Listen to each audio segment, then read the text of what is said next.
Hello everybody, Crow here, and it's a pickups video. I don't know, I can't remember how long it's been since the last one I've done. Really didn't pick up a lot of stuff, but I figured today was a good day to film this, so I'm going to go ahead and do it. It's really only 3 games and a couple DVDs and Blu-rays. But before I get into all that, I kind of want to put a quick reminder out there that, again, I will be at the Video Game Summit, July 13th. I'll put the link to the website for that below. If you're interested in seeing what things I'm going to be selling there. Again, I have that all on Google Docs, so you can take a look at that. I have been updating that list as people have been buying things from me. I've been shipping things out. In fact, a friend of mine was over from Wisconsin. He took a 2-hour drive down here just to see what I had, and I did set aside something for him. He bought like $400 worth of stuff off of me yesterday, and I've taken all that stuff off. He also wanted me to set aside some stuff for him, so all that stuff is kind of off the list too. He will pay me for that stuff eventually somewhere down the road.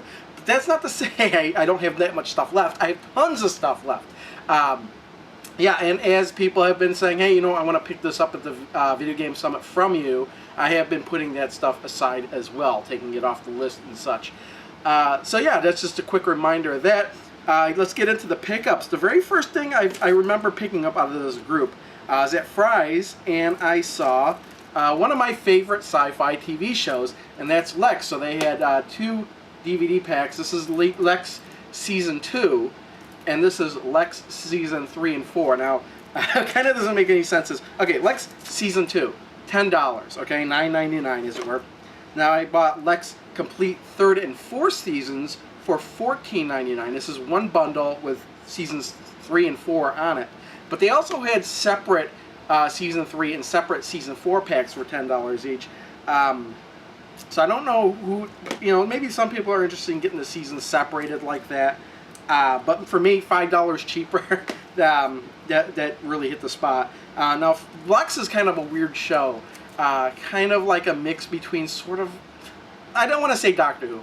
It's kind of got some weird episodes like a Doctor Who would have. But basically, this security guard and a sex slave and this undead assassin and a talking robot head are just going through the galaxy. I know in Season 2 they're in the Dark Universe where they originally from, and there's a overall story arc with the main villain being Mantrid. And then in the 3rd and 4th, well, in the 3rd season, they wind up between these 2 planets, fire and ice, which kind of cohabitate with each other. The fire is where all the evil people go, and water is where all the good people go, but they're constantly at war. And then 4th season takes place on Earth, and I just realized I left out the main character, Lex, which is the most powerful, destructive ship in the 2 universes, who happens to be also alive for most of Season 3 and 4, very hungry as well, needing to destroy planets in order to consume them to survive. So that's where the moral dilemma is, where we need to destroy this planet, but do we really want to kill all these people on it just to fuel the ship? That kind of stuff. Now I can tell you that the security guard has no qualms about destroying planets, but that catches up to him later. I've talked way too much about the show. Look up clips of Lex. If you run a really, really weird, bizarre sci-fi TV show and you've never heard of Lex, look it up, look up some clips, you'll see what you're getting into. At Walmart, I wound up buying these Blu-rays. I wound up buying Batman and Batman Returns. What was weird was the price tag on the shelf said these were $12 each. But when I rang them up, they were $9 each. Now, I think I like these 2 Batman movies more than any of the movies in the Christopher Nolan series. Those movies, while they're good, I feel like sometimes they take themselves way too seriously. Plus, I could not pass up these because actually this part here, it's just a cardboard thing. This is a steel book. So it's got a really nice cover to it. It's got a really nice, awesome back. Really nothing inside, but again, it's a steel book. And I just love these cases for DVDs and Blu-rays. And again, here's the one for Batman Returns. So yeah, we have that, and there's the back of that.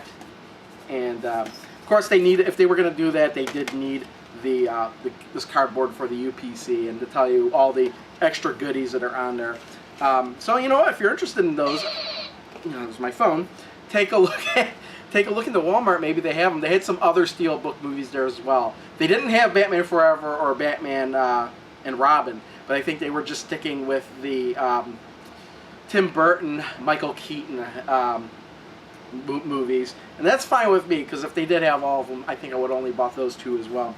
Now, getting on to the games, happen to be in Fry's. I was kind of looking through the PS Vita games. Would you believe that I really have not bought one Vita game since the day of launch? And the reason for that is because I'm part of PlayStation Plus, so I keep getting free Vita games to play, and there are kind of some games out there that I do want to buy for the Vita, but you know what?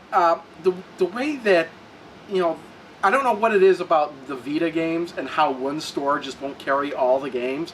Kind of one of those games I'm kind of interested in is like Super Monkey Ball, Banana Blitz, but for the life of me, for some reason, I don't know why, only Target carries it. I haven't seen it at GameStop, I haven't seen it at Fry's, I haven't seen it anywhere else except for Target, so I don't know what that is, but when I saw this for the price it was, I was not passing it up, and that's Lego Batman 2, and it says DC Superheroes, and they had a sticker on it, and the sticker was $19.99, but they had another sticker on the shelf saying it was on sale for $12.50, and $12.50 for this game I am definitely going to pick up. It's one of those Lego games. This seems to expand beyond the Batman universe, as it were, as even in the beginning of the game you see Lex Luthor, and I see Superman's on the cover, and I see Lex Luthor there. There was even a point in the game where it says this item can only be used by Green Lantern. So I'm guessing they threw together a whole bunch of supervillains and super heroes from the DC universe, hence the DC Superheroes tagline on here.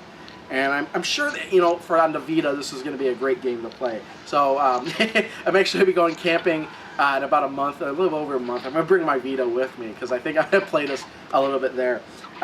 Looks like some good fun. And then on, on eBay, I can think of it for some reason, I just happened across these items up for sale on eBay, and the price, actually the price for both of these were $9.99. And I was like, wow, for complete in box, these are really, really cheap.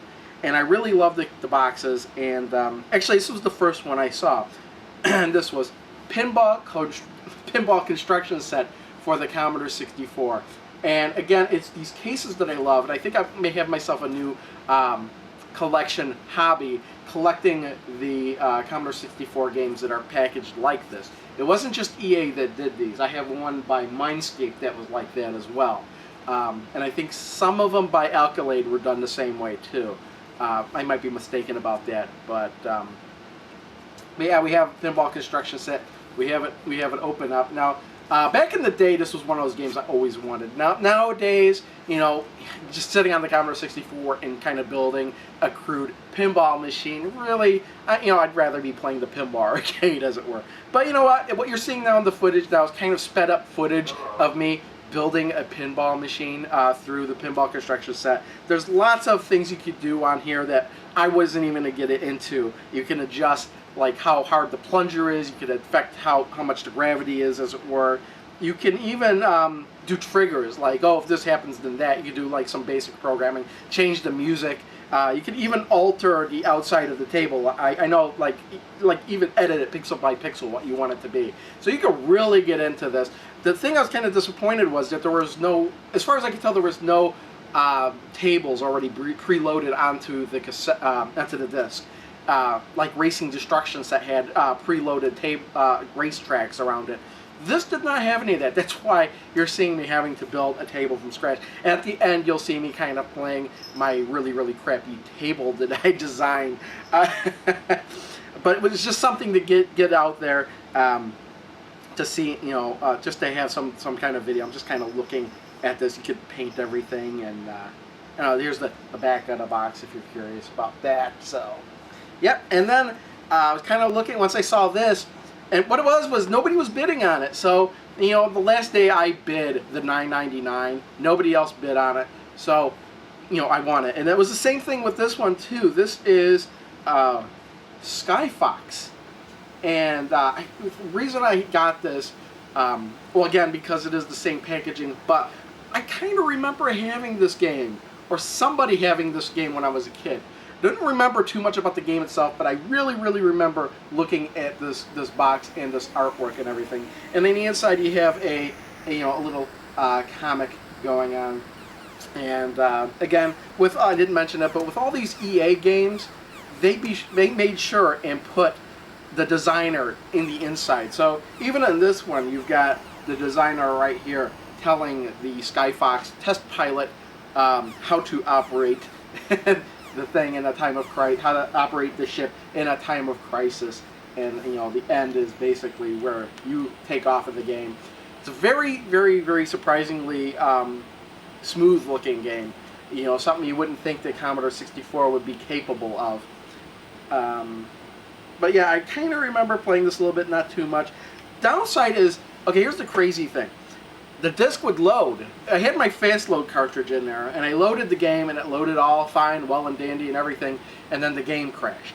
So I was thinking, well, maybe it's the fast load cartridge. Took the fast load cartridge out, and the game would load halfway and then get stuck. And I tried it, with the different command prompts it suggested. I think there may be a problem with this disc, perhaps. Which is why I don't have too much footage of it, because the game did freeze on me a couple times and it takes forever to load, as most Commodore 64 games did back in the day. But I think maybe, since I have the case and everything with it now too, again, I don't know if I have the actual instruction manual, if this is just a quick reference guide. Pinball Construction set had both. I don't know if there's a regular manual that came with this, but in the other auctions I saw it didn't have one, so I don't know. Maybe it does, maybe it doesn't. Not too interested in this, but I could easily go on eBay and get a disc-only copy of the game for $5. So if I want to really want to make sure that it's maybe not the disc, maybe I can't correct the disc. I did try blowing some air in there. Maybe it was dust. I don't know. I could get another disc for fairly cheap for this game and still have the complete packaging. So yeah, I just love these album-style cases for Commodore 64 games. And I might be buying some of these if I find them really cheap in the future. Normally, these kind of things go for $40 or $50. So I'm in fact, that's what I paid for Archon, was $50. Mail order monster, I think I paid $40 for it. 40. Well, that counted. I have the Atari version too that I'm selling. If you look at my list, I'm selling mail order monsters for the Atari 8-bit computers for the same price I bought it as, because I didn't realize it was the Atari version I was bidding on. Anyway, I have talked far too long. There's really nothing much more to add. Also, I wanted to mention, and I totally was meant to put this in the beginning of the video, but check out Flash Gordon Murr. I'm going to put a link to one of his videos, and it's because I sent him, he bought my Astrocade, and so I sent him the package with the Astrocade. He did an unboxing of it. It's a very good unboxing. He's kind of fairly new YouTuber, so go ahead, check out his channel and subscribe to him. I'm sure he's going to have lots of more awesome stuff in the future. So thanks everyone for watching. See you all next time. Bye.